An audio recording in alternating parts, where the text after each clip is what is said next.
Conflict. Ugh. Hated it. Conflict.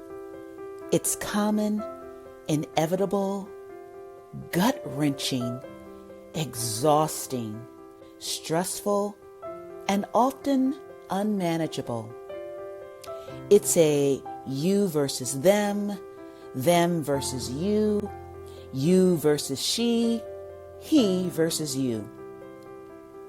Conflict is the result of a perceived threat, a threat to your values, to your boundaries, to your sense of fairness. But here's the thing. Conflict isn't the problem. In fact, conflict can result in mutually beneficial agreements. I'll say that again.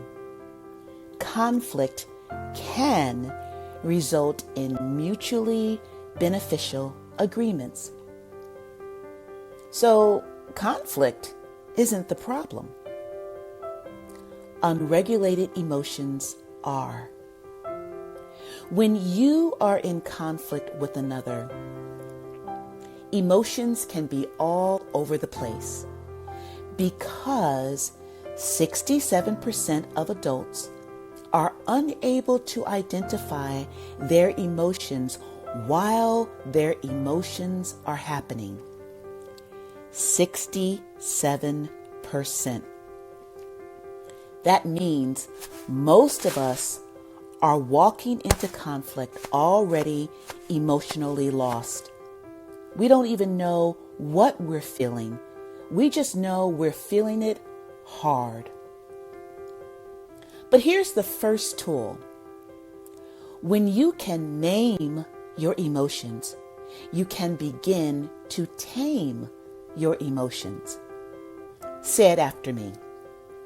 Name it, to tame it. Good. Name it, to tame it. When you can put a word to what's happening inside you, whether that's fear or shame or overwhelm or anger, something shifts. Your brain begins to regulate. Your nervous system begins to settle. And when your nervous system settles, you can reduce the fire of conflict. Not eliminate it, reduce it. Because conflict has to happen, but it doesn't have to destroy.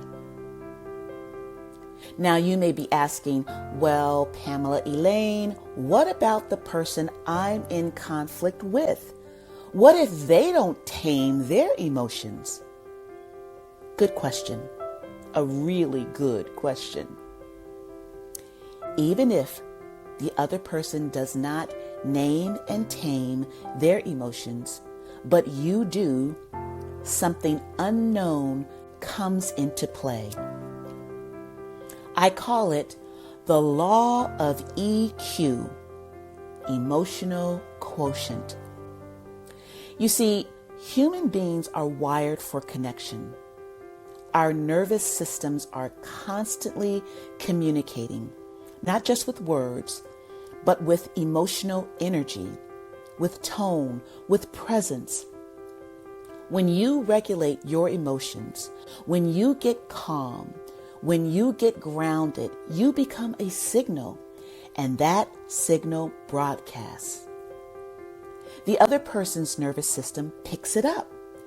Maybe not immediately, maybe not completely, but it picks it up. The law of EQ doesn't require the other person's cooperation. It doesn't require them to read a book or go to therapy or even be willing. It just requires you to do your part. So just do your part. Name and tame. And then let the law of EQ do the rest. You don't have to win the conflict. You don't have to change the other person. You just have to show up regulated. And that is how you win with EQ.